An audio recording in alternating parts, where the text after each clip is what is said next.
지난주일 성탄주일 여러분 우리가 은혜로 보냈죠. 24일 성탄 드림 예배 때에는 우리 영아부부터 또 고등부까지 아무리 바빠도 가정 예배라는 주제로 함께 하나님 앞에 아주 기쁨의 시간을 보냈습니다. 아마 가장 큰 감격 중에 하나가 우리 1층부터 저 뒷자리까지 앉을 자리가 없이 함께 모두 다 성탄의 기쁨을 나눈 데 있다고 생각이 듭니다.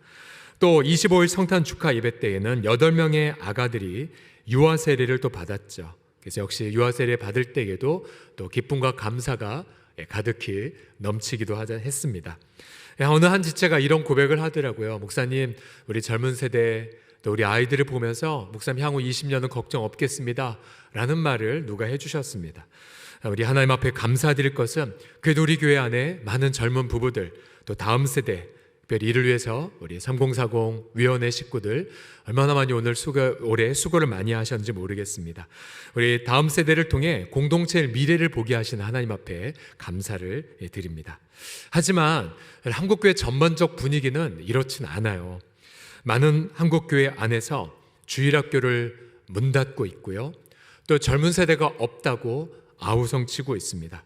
한국교회 미래지도의 저자 최윤식 박사는 한국교회를 이렇게 진단하고 있습니다. 현재 한국교회에서 가장 무서운 일이 바로 뭐 해도 안 된다라는 패배주의라고 진단을 합니다. 예를 들어 주일학교 문 닫으면 저출산 탓, 또 전도가 안 되면 상황 탓을 하며 패배주의에 지금 붙들렸다는 거죠. 이것이 가장 심각한 한국교회 폐해라고 말하면서 이렇게 진단합니다.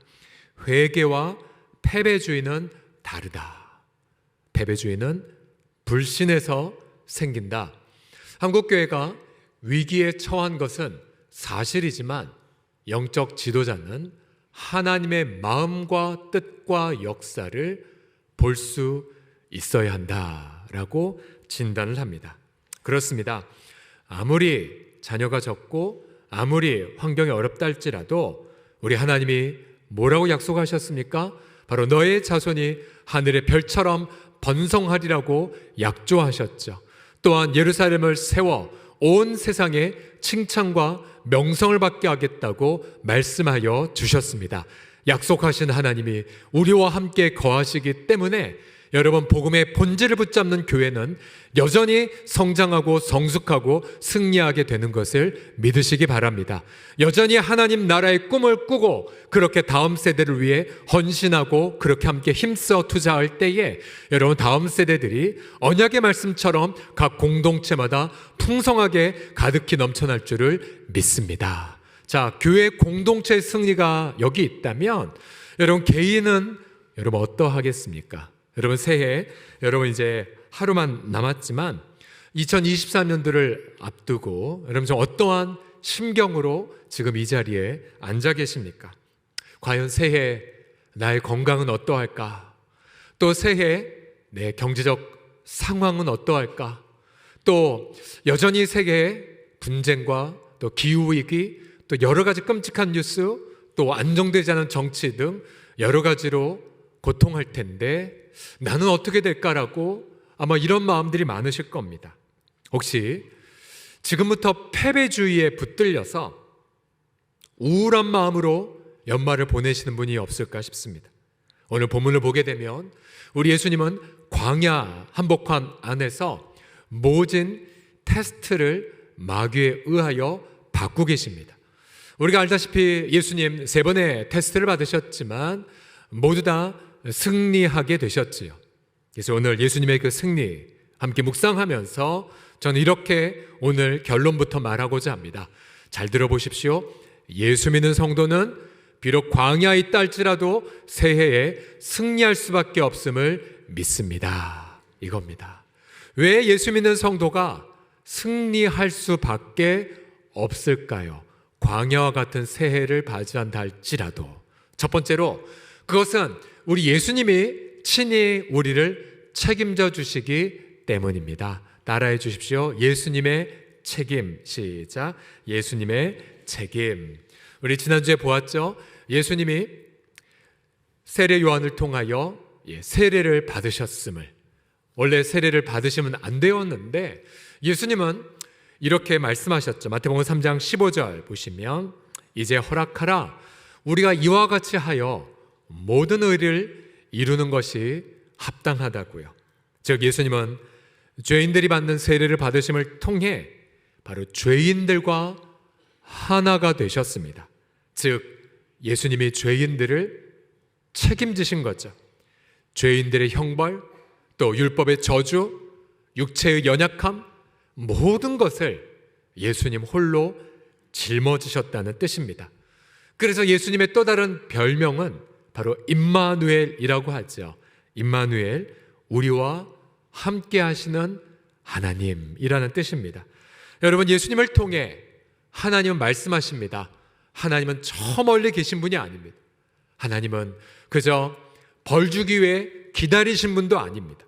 하나님은 예수님을 통해 우리를 영원토록 책임져 주시는 하나님이신 것을 믿습니다. 그래서 예수님이 우리와 하나가 되셨기 때문에 마태복음 9장 36절을 보시면 예수님은 무리를 보시고 불쌍히 여기셨습니다. 왜요? 인간은 목자 없는 양처럼 방황하고 고생하고 기진에 쓰러져 있기 때문이죠. 여기서 불쌍히 여기다라는 이 단어는 우리 한국말로 표현하면 애간장 끓다, 신장이 끊어지도록, 허리가 끊어지도록 아프다라고 하는 그런 뜻입니다. 왜요? 예수님은 우리와 하나가 되셨기 때문에. 그래서 예수님은 끊임없이 우리 가운데에 이렇게 말씀하십니다. 마태복음 11장 28절을 다 같이 읽어봅시다. 시작. 수고하고 무거운 짐진 자들아 다 내게로 오라. 내가 너희를 쉬게 하리라. 아멘. 아멘. 여러분, 우리가 예수님께 조금이라도 가는 신용만 해도 예수님은 기다렸다는 듯이 우리 마음에 쉼을 주십니다. 왜요? 우리의 눈을 열어주셔서 그동안 내가 내 홀로 인생 짐을 짊어진 것 같아 보였는데 우리 예수님 이것을 보여주시거든요. 내가 너의 수고와 무거운 짐을 다 짊어지고 있단다. 내가 네가 얼마나 고생하고 기진해 있는지를 안단다 라고 말씀하기 때문입니다. 요즘 계속해서 세월이 많이 험하다 보니까 우리 많은 예수 믿는 성도들 또한 마음의 건강을 잃어버린 분들이 아주 많습니다. 제 학부 동기가 지금 상담소를 운영하고 있는데 직분자, 목사 장로도 예외가 없대요. 그러니까 이제 불안장애, 또 우울증, 그거를 호소합니다. 그러면 안 믿는 분들이야 병원 가서 상담받고 약 먹으면 되지만 예수 믿는 성도들은 더 힘들어요. 왜 힘드냐면 내가 그렇게 다 기도했고 또 다 맡기며 살았는데 아니 내가 왜 공황장애? 내가 왜 우울증하며 내가 지금 못나서 그런가 보다. 내가 기도가 부족한가 보다라고 더 우울해지시는 경향이 있대요. 그러나 사랑하는 성도들이요, 여러분 마음의 질병은 마치 감기를 앓는 것처럼 예수 믿는 성도도 걸릴 수 있다 없다? 있어요. 여러분 신앙 좋은 분이 우울증 걸릴 수 있을까요? 있어요. 감기 다 걸리시잖아요. 예를 들어 지금은 제가 다시 잘생긴 외모를 좀 회복했지만 오늘 일부 예배 때만 하더라도 얼굴이 부어서 눈도 잘 안 뜨여질 정도였었어요. 왜냐면 어제 좀 뭘 잘못 먹었는지 막 온몸에 두드러기가 나서 인간의 몰골이 아니었었거든요. 그래도 추수감사 특세 때 배운 것이 있었기 때문에 하나님 그래도 감사합니다. 이렇게 쓰러져 있으면서 감사합니다. 그러고 보니 올해 1년 동안 하나님이 건강을 지켜주셨군요. 하나님 감사합니다라고 그렇게 버틸 수가 있었습니다.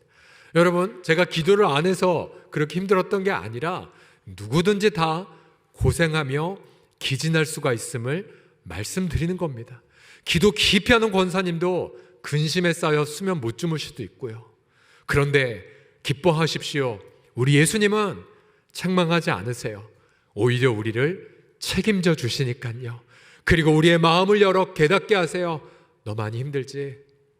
내가 안단다. 너 얼마나 외롭니? 내가 알아.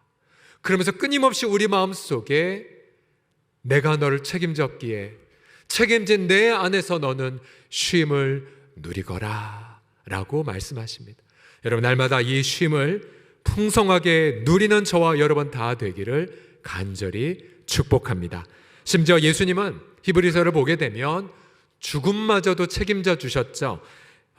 새 한글 성경, 이번 리딩저스 완독 선물이 새 한글 성경인데요. 자, 보시면 예수님 자신도 그들과 똑같이 피와 살을 함께 지니셨습니다. 그것은 자신의 죽음을 통해 죽음의 힘을 가진 자, 곧 마귀를 없애버리기 위해서였습니다. 또 누구든 죽음을 두려워해서 사는 동안 내내 종살이에서 벗어나지 못하는 사람들을 자유롭게 풀어주시기 위해서였습니다. 아멘. 여러분, 예수님은 죽음마저도 책임져 주신 것을 믿습니다. 그래서 죽음 이후에 있게 될 죄의 형벌과 영원한 지옥의 저주 또한 예수님이 대신 짊어지셨습니다. 그러하기에 우리에게 이런 예수님이 함께 계시기에 예수 믿는 성도들은 결국 이 땅의 모든 시험을 이길 수밖에 없습니다. 내가 혹시 진다 할지라도 예수님은 다시 우리를 일으켜 주시고 다시 세우시고 다시 깨닫게 하시고 다시 힘을 주셔서 마침내 예수님 자신이 경험한 그 승리로 우리의 새해를 승리로 장식하게 하여 주시는 것을 믿으시기 바랍니다. 우리 옆 사람 보시면서 이렇게 축복합시다. 예수님 안에서 성도님도 승리할 것입니다 라고요. 시작. 아멘, 아멘. 그래서 여러분 분명히 결심하고 새해를 맞이하셔야 됩니다. 그렇기 때문에 날마다 매일 예수님 앞에 가셔야 돼요. 날마다 예수님 앞에 무릎 꿇으셔야 돼요. 시간 많이 걸리지도 않아요. 그냥 내 마음을 모아 예수님, 저 힘들어요. 그럼 그 말씀 한마디 하시면 예수님이 내가 이미 너의 힘든 것을 책임지고 있단다를 깨닫게 하실 것이고, 또한 내가 성경을 열어 주의 음성을 듣는 그 순간 구구절절 성경을 통해 우리 주님은 내게 새 힘과 새 지혜를 여러분 더하여 주십니다. 우리가 올해 리딩 지저스를 통해서 우리가 예수님 중심으로 성경 읽지 않았습니까? 여러분, 그래서 분명히 약조하셔야 돼요.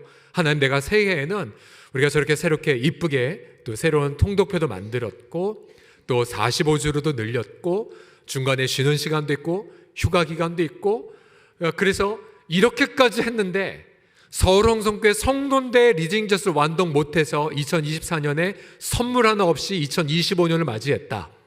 그럼 우리 너무나 슬플 것입니다. 예. 그래서 여러분, 내해 새해 이제 1월 8일부터 시작이 되니까요, 저와 함께 리딩 지저스 완독하셔서 예수님의 그 승리, 내 승리로 경험하는 2024년도 다 맞이하시기를 축복합니다. 이렇게 자신 향해 외치겠습니다. 성경을 완독하지 않으면, 그 다음 뭐라고 해야 되죠? 인간도 아닙니다. 좀 그렇고, 이렇게 하겠습니다. 성경을 완독할 겁니다 라고. 시작. 성경을 완독할 겁니다. 두 번째로 예수 믿는 성도가 승리할 수밖에 없는 두 번째 이유가 무엇이냐면, 나 함께 따라해 주십시오. 아버지의 사랑과 기쁨. 시작. 아버지의 사랑과 기쁨. 자, 예수님이 세례 받으시자 하늘이 갈라지면서 아버지의 음성이 들려왔습니다. 마태복음 3장 16, 17절 보십시오. 예수께서 세례를 받으시고 곧 물에서 올라오실새 하늘이 열리고 하나님의 성령이 비둘기같이 내려 자기 위에 임하심을 보시더니 하늘로부터 소리가 있어 말씀하시되 이는 내 사랑하는 아들이요 내 기뻐하는 자라 하시니라. 아멘, 아멘. 자, 창세전부터 성부 하나님은 성자 하나님을 사랑하셨습니다. 영원전부터 성부 하나님은 성자 예수님을 기뻐하셨습니다. 성자 하나님은 보이지 않는 하나님의 광채이기 때문에요. 그리고 그 사랑과 기쁨은 성령은 사랑과 기쁨이 되어 그렇게 기쁨을 성삼위 하나님이 영원전부터 누리셨죠. 우리 성도들 수준 높으니까 한 가지 더 말씀드리면, 왜 하나님이 천지 만물을 창조하셨습니까? 왜 하나님이 인간을 만드셨을까요? 바로 사랑과 기쁨 때문입니다. 하나님의 그 사랑과 기쁨을 표현하기 위해 우주와 인간을 지으셨죠. 더군다나 예수님이 바로 죄인들과 하나 된 그 순간 성부 하나님은 그 기쁨을 견딜 수 없어 하셨어요. 왜? 하나님은 너무나도 우리를 사랑하시기에 아들까지 주셨기 때문이죠. 그래서 성부 하나님이 하늘을 가르시고 성령을 통해 예수님이 말씀하셨어요. 너는 내 사랑하는 아들, 내 기뻐하는 자란다. 자, 그러면 이제 바로 4장에 보게 되면 예수님이 40일 동안 엄청난 시련을 겪으셨잖아요. 근데 예수님이 어떠한 정신으로 40일의 시험을 견디실 수가 있었을까요? 유약한 인간으로서. 자, 여러분, 40일 예수님 광야는 어떤 슈퍼히어로, 그러니까 무슨 영웅, 초인으로 견디신 게 아니에요. 예수님은 저와 여러분과 똑같은 유약한 인간으로 광야에서 버티신 거죠. 배고프셨고요, 외로우셨을 거고, 두려우셨을 것이고요, 힘드셨을 거예요. 똑같이 인간으로서. 그러나 시험하는 자가 나와 예수님을 테스트합니다. 네가 만약 하나님의 아들이냐? 그러면 먹고 사는 문제 해결해 봐. 그러면 인정해 줄게. 라고 이 돌들을 명하여 떡덩이가 되라고 부축입니다. 너 하나님 아들이잖아. 해봐. 이게 뭐예요? 만약 너가 내 눈앞에 먹고 사는 문제 해결 못하면 넌 하나님의 아들이 아니야. 라는 거죠. 아마 저희 같으면 뭐 예를 들어서 너가 가장이야? 혹은 너가 직분자야? 이거 해결해봐. 해결해봐. 막 부추겼겠죠.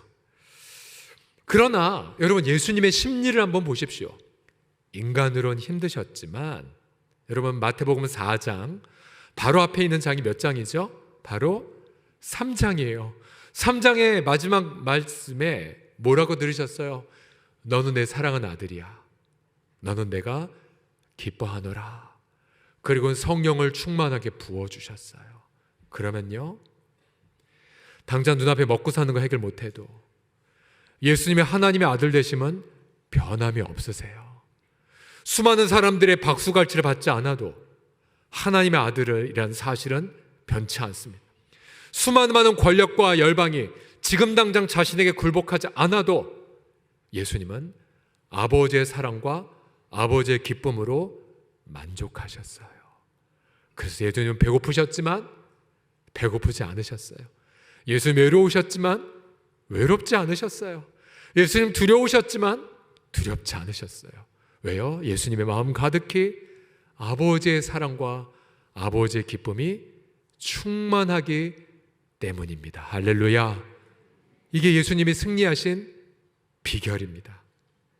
심지어 예수님이 십자가를 지실 때에도 그냥 인간적으로 버티거나 혹은 종교적 의무감으로 자기를 내려놓은 게 아니셨어요. 히브리서 12장 2절 다 같이 읽어보겠습니다. 시작. 그는 그 앞에 있는 기쁨을 위하여 십자가를 참으사. 아멘. 저는 저 구절이 너무 좋아요. 십자가를 그냥 버티신 게 아니라니까요. 바로 그 앞에는 기쁨을 바라보셨어요. 그러니 예수님이 죄인들과 하나 될 때에도 아버지의 기쁨으로, 또 중간에 제자들이 전도에서 승리할 때도 성령으로 기뻐하셨고, 또 마지막 자기의 목숨을 내놓으실 때에도 그 앞에는 기쁨을 바라보셨습니다. 여러분, 예수님이 이처럼 아버지의 사랑과 아버지의 기쁨으로 승리하셨다면 예수 믿는 성도들 또한 예수님 안에서 아버지의 사랑과 기쁨으로 넉넉히 승리하게 될 것입니다. 여러분, 광야가 어떤 곳입니까? 배고프고 또 욕도 먹고 형통하지도 않고 힘들고 잠도 못 자고 미래도 불투명하고 여러분, 그런 광야잖아요. 하지만 우리는 그 광야에 가서 비로소 아직 내가 먹고 사는 거 해결도 안 됐고 미래 진로도 불투명하고 건강도 안 좋음에도 불구하고 이미 우리가 하나님의 아들, 딸임을 확신하게 하는 장소입니다. 주님은 끊임없이 말씀하세요. 예수 믿는 사랑하는 아무개야, 너는 아버지의 사랑과 아버지의 기쁨으로 받았단다. 내가 널 사랑해, 내가 너를 기뻐해. 내가 너를 사랑해, 내가 너를 기뻐해. 그러면 이미 승리한 겁니다. 이미 승리한 거예요. 특별히 많은 전문직, 고학력자들, 이런 분들이 은퇴하면 엄청난 우울증에 시달리거든요. 왜요? 그동안 자신의 정체성이 먹고 사는 걸 해결하고 사람들에게 박수받고 높은 곳에서 뛰어내려도 끄떡없는 그런 걸로 생각을 했다가 광야를 겪어보니 아무것도 아니거든요. 근데 바로 그 순간 예수님처럼 내가 당장에 아무것도 하지 않는다 할지라도 아버지의 사랑과 아버지의 기쁨으로 만족한다면 그래도 넉넉하게 승리할 수가 있게 될 것입니다. 로마서 8장 38절에 39절, 우리 주님은 힘차게 새해를 맞이하는 우리들을 향해 말씀하십니다. 다 같이 읽어보죠. 시작. 내가 확신하노니 사망이나 생명이나 천사들이나 권세자들이나 현재일이나 장래일이나 능력이나 높음이나 깊음이나 다른 어떤 피조물이라도 우리를 우리 주 그리스도 예수 안에 있는 하나님의 사랑에서 끊을 수 없으리라. 아멘, 아멘. 예수님의 사랑 안에서, 예수님 안에서 아버지의 사랑을 넘치도록 받은 여러분들과 여러분, 그래서 이 말씀의 근거에 따라 새해에도 반드시 승리하게 될 줄을 믿습니다. 그럼 우리는 어떻게 해야 될까요? 앞서 우리가 수고하고 무거운 짐을 예수님께 내어드리는, 예수님이 짊어지신 것을 확인하기 위해 리딩 주스를 했다면, 이제 아버지의 사랑과 기쁨을 날마다 충전받기 위해 두 가지 하셔야 됩니다. 하나는 무슨 일이 있어도 아버지의 사랑과 아버지의 기쁨을 확신하고 충전하는 시간을 가지십시오. 반드시 오래 걸리지도 않아요. 매일 하시는 분은 그냥 아버지, 주 예수님, 그냥 무릎 꿇으시면 돼요. 많은 기도할 필요도 없어요. 그러면 그 순간 예수 안에서 내가 아버지의 사랑과 아버지의 기쁨으로 받아들여졌구나. 내가 한 것 하나도 없지만 예수님이 나 위에 다 책임지셨기에, 그래서 예수 안에서 아버지의 사랑과 아버지의 기쁨으로 행복한 경험을 날마다 하시기 바랍니다. 두 번째로, 또 우리가 연약한지라 또 홀로 사는 분도 많기 때문에, 그래서 여러분 교회에서 적어도 3명 이상에게 이 이야기 듣는 관계가 있으면 좋겠어요. 아무개님, 하나님의 이름으로, 주의 이름으로 사랑합니다. 하나님이 당신을 기뻐하십니다. 내가 아무것도 안 해도, 내가 광야에서 아무것도 해결 못해도 당신을 사랑하고 당신을 기뻐합니다. 여러분과 사랑방이 그 하는 장소잖아요. 뭘 해도 기뻐하고 뭘 해도 사랑받는 곳이 사랑방이잖아요. 오늘 저희 아침에 당의 경건회 하면서 우리 한 지체 장로님이 이제 은퇴하시게 되고 이제 시무 마지막 회무 가운데 계셨거든요. 다 마무리하고 나서 또 당회원들 다 자리에 일어나서 한 분 한 분 안아드렸어요. 사랑하고 존경합니다 라고요. 맞아요. 교회는 그런 곳이에요. 아무것도 안 해도 그냥 사랑하고 기뻐하는 곳. 여러분, 그런 사람, 세 사람만 있으면 외로울 겨를이 없고요, 우리가 아무리 힘들어도 일어나게 되고 버티게 되고 마침내 응답을 보게 될 것입니다. 공동체 안에서 날마다 서로를 향한 사랑과 기쁨으로 승리하시기를 간절히 축복합니다. 옆 사람 보며 연습해 보겠습니다. 주의 이름으로 사랑하고 기뻐합니다 라고 시작. 주님의 이름으로 사랑하고 기뻐합니다. 마지막으로 예수 믿는 성도가 반드시 승리한 이유가 무엇이냐면, 성령님을 통해 이웃을 위한 훈련을 받는 것을 알기 때문입니다. 자, 두 가지가 복잡하게 엮여 있는데요, 성령 하나님이 나를 광야에서 이웃을 위해 살 것을 연단하시기 때문입니다. 이게 무슨 말이냐면요, 자, 4장 1절을 보시게 되면, 자, 분명 예수님은 성령 충만하셨고 성령의 능력이 성령으로 가득하셨고 내가 너 사랑해, 내가 너 기뻐한다고 말씀하셨어요. 자, 그러면 이렇게 성령 충만하면 어디로 갈까요? 제가 읽어볼게요. 그때 예수께서 성령에 이끌리어 구중궁궐로 만사형통의 장소로 가지 않으셨어요. 오히려 성령은 어디로 가게 하셨습니까? 광야로 데려가셔서, 광야, 배고픈 곳. 누가복음에 보면 비슷한 구절에 예수님의 성령의 충만함을 힘입었고 그 다음 성령이 이끌려 간 곳이 박수 받는 자리가 아니라 테스트 받는 광야였어요. 마가복음은 더 이렇게 말합니다. 마가복음 1장 12절 보시면 성령이 곧 예수를 광야로 몰아내 버리셨어요. 급하게. 제가 이번 한 주간 이 부분이 굉장히 많이 묵상이 되어졌어요. 첫 번째 깨달음이 이거였어요. 자, 보세요. 우리도 성령 충만하거나 기도 많이 하고 나서 근데 눈 떠보니 직장 가보니 완전 광야, 완전히 힘든 일 투성이. 근데 잘 들어보세요. 내가 성령 충만했는데 눈 떠보니 광야더라. 그러면 여러분, 광야에 있다고 해서 그것 자체가 여러분의 실패가 아니라는 사실입니다. 왜요? 예수님도 성령 충만하셨는데 광야를 먼저 겪으셨거든요. 여러분, 정말로 내가 열심히 살았는데 여전히 먹고 사는 것 때문에 힘들다. 여러분, 그건 여러분의 부족함을 얘기한 게 아니에요. 믿음이 부족해서도 아니에요. 내가 지금 병상에서 투병 중에 있다.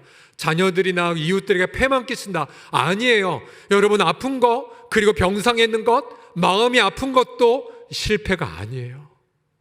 그럼 왜 내가 광야에 있죠? 예수님을 생각해 보세요. 예수님, 그분이 실패해서 광야에 내몰리셨습니까? 아니었어요. 예수님은 광야에서 뭘 하셨냐면 실패한 누군가를 돕기 위해 준비되는 기간으로 보내셨습니다. 예를 들어 실패한 누구입니까? 첫 번째로 에덴 동산에서 실패한 우리의 인류의 대표였던 아담과 하와. 아담과 하와, 이 선악과를 먹지 말라고 했지만 마귀의 유혹을 받아 결국은 죄를 짓게 되죠.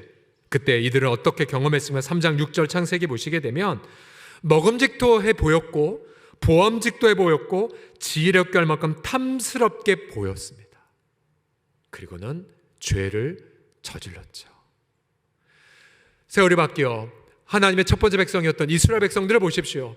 이들이 어린 양의 피로 구원받고 홍해를 가로질러 광야에 있었어요. 매일마다 만나를 먹고 구름 기둥과 불 기둥을 육안으로 보았고 반석에서 물이 나오는 장대한 장면도 목격했지만, 그러나 민수기에 따르면 이들은 10번 이상이나 하나님 앞에 반역하고 배역하면서 시험에 답을 합격했습니다. 이제 예수님이 오셨어요. 예수님은 광야로 가셨으되 본인은 가실 필요가 없었지만 온 인류를 책임지셨기에 온 인류를 대표하셨고, 그 다음 하나님의 백성들의 옛 백성들이 실패했기에 그들의 죄책을 짊어지며 대표로 가셨습니다. 그리고 예수님이 시험 받으셨던 모든 테스트들을 다 합격하셨죠. 그 합격하신 결과 예수님은 실패한 저와 여러분들을 넉넉히 도와주실 수 있게 되셨습니다. 이 말이 바로 히브리서 5장 8에서 9절 말씀인데요. 보십시오. 그가 아들이시면서도 받으신 고난으로 순종함을 배워서 온전하게 되셨은즉. 여러분, 성자 하나님은 이미 배울 필요가 없고 완성되실 필요가 없는 무한한 하나님이시지만 왜 굳이 순종과 고난과 광야를 겪으셨냐면 그 이유가 나오죠. 뒤에 보시면 자기에게 순종하는 모든 자에게 영원한 구원의 근원이 되시기 위함이었습니다. 예수님은 저와 여러분 때문에 광야로 가셨던 거였어요. 그렇다면 광야가 실패가 아니라면 내가 지금 왜 힘들까요? 내가 왜 지금 어려움을 겪을까요? 그것은 나도 누군가를 돕기 위한 준비를 하는 것이구나 라고 생각할 수 있지 않을까요? 한 가지 생생한 사례가 지난 새새벽 축제에 왔던 송경윤 목사입니다. 자, 이 자리에서 이런 간증을 했죠. 아내도 아프고 자녀도 아프고, 그래서 주차장에서 차에서 엉엉 울었다잖아요. 하지만 그때 떠올랐던 구절이 본인이 만들었던 감사라는 찬양. 숨을 쉬어도 감사, 내가 예배자로 있음에 감사, 하나님 자로 있음에 감사. 그 감사로 그렇게 이겼다는 고백을 하기도 했었고요. 또 저희 교회에서는 얘기 못하고 어느 모 방송에 출연하여 간증했던 내용 보면요, 어느 날 지인에 의하여 사기를 당해서 아마 우리 중에도 이런 사기당한 분 있을 것 같아요. 사기를 당해서 자기 통장의 모든 생활비, 월세, 또 학교 공금이 다 사라져버린 낭패를 겪었습니다. 너무 망연자실해서 이렇게 앉아있는데, 기도도 못하고 앉아있는데 문득 이러한 성령의 음성이 들려왔대요. 너 모든 것 다 잃어도 예수로 충만하니? 본인이 몇 개월 전에 만들었던 충만이란 노래 가사가 눈에 들어왔대요. 무명이어도 공허하지 않음은 예수 안에 나 만족함이라. 가난하여도 부족하지 않음은 예수 안에 나는 부요함이라. 고난 중에도 견뎌낼 수 있는 것은 주의 계획 믿기 때문이라. 실패하여도 일어설 수 있는 것은 예수 안에 나는 오직 승리함이라. 난 예수로 충만하리라. 아멘. 결국 수년이 흘러 그분을 하나님의 코로나 기간 가운데 쓰셨을 때에 그가 겪은 모든 고생, 시험, 연단은 결국 코로나 때 고통하는 수많은 한국교회 성도들의 위로를 위한 것임을 우리가 발견하고 있지 않습니까? 여러분, 결국 우리도 지금 본인만이 겪는 광야가 다 있으세요. 성령 충만한데, 그러나 여러분, 그 고생은 예수님처럼, 우리 믿음의 선배들처럼 누군가를 돕기 위한 기회가 될 것입니다. 특별히 광야, 힘든 것만 있지 않아요. 광야 생활하다가 반석에서 물을 마시는 경험처럼, 여러분이 앞서 이 통장의 잔고가 다 사라져버린 이 목사님, 충만이라는 노래를 부르며 자신의 삶을 맡겼을 때에 얼마 안 있다가 하나님이 그에게 특별한 여러 상황들을 허락해 주셔서 마침내 잃어버렸던 모든 생활비 그리고 통장의 잔고가 다 채워졌고 더 이상도 부어졌다는 간증을 하게 되었습니다.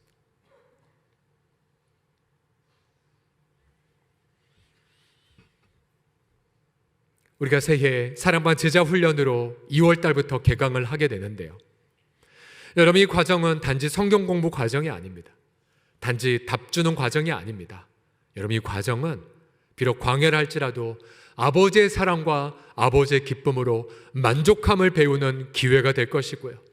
또 말 그대로 사랑방이라고 말한 것처럼 처음부터 이웃을 위해 내가 기쁨으로 사용되는 것을 경험하는 시간이 또한 되게 될 것입니다. 여러분, 우리 교회 공동체도 마찬가지이죠. 앞서 성탄 드림 예배 축하 예배 등처럼 다음 세대 젊은 세대들이랑 많은 간증거리와 이야기거리가 있지만 여러분, 이것은 우리만을 위해 있지 않습니다. 당장의 그날 제가 몸담았던 제 모교회에서도 다음 세대가 너무 많이 줄어들어서 영어부터 고등부까지 한 번에 나왔다는 이야기를 들었어요. 제가 그 교회 다닐 때 학생들이 되게 많았던 교회였거든요.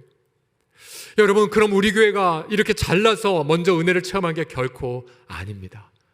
우리 공동체가 먼저 은혜로 체험했다면 이제 우리는 다른 미래자리 교회나 또 패배주에 붙들린 교회와 겸손하게 동행하셔야 됩니다.